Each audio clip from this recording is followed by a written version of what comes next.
বহিছে তাকে দেখি আমাৰ কই নাই ককাল ঘুৰাই নাচিছে ৰামচন্দ্ৰ আহিছে সভা তলত বহিছে ডিম্পু বৰুৱাৰ জন্ম হৈছিল 1995 চনৰ 6 আগষ্ট তাৰিখে নলবাৰী জিলাত। ডিম্পু বৰুৱা পিতৃৰ নাম হৈছে পীতাম্বৰ বৰুৱা আৰু মাতৃগৰাকীৰ নাম হৈছে লতিকা বৰুৱা। তো বন্ধু বান্ধৱীসকল, এইবাৰ আমি কথা পাতিম ডিম্পু বৰুৱা এডুকেশ্যন কোৱালিফিকেশ্যনৰ বিষয়ে।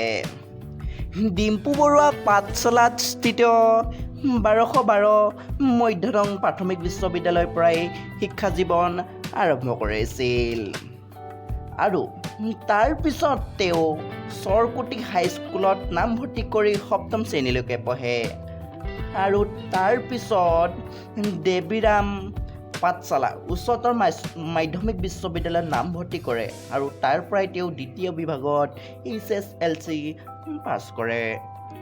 আৰু ডিম্পু বৰুৱাই HS পঢ়িছিল ব্ৰহ্মপুত্ৰৰ ভেলী ষ্টাৰ একাডেমী জুনিয়ৰ কলেজত আৰু পিছত তেওঁ নলবাৰী কলেজৰ পৰা ইংৰাজীত মেজৰ লৈ গ্ৰেজুৱেশ্যন কমপ্লিট কৰে।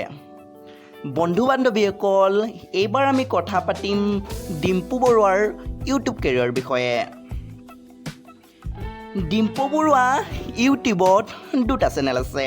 প্ৰথম চেনেলটোৰ নাম হৈছে ডিম্পু বৰুৱা আৰু তেখেতৰ দ্বিতীয় চেনেলটো হৈছে ডিম্পুছ ব্লগ। তো বন্ধু বান্ধৱীসকল, ভিডিঅ'টো চাই যদি ভাল লাগিলে লাইক কমেণ্ট শ্বেয়াৰ কৰি দিব আৰু এনেকুৱা ধৰণৰ বায়োগ্ৰাফি ভিডিঅ'বোৰ পাই থাকিবলৈ চেনেলটো ছাবস্ক্ৰাইব কৰি ৰাখি ল'ব।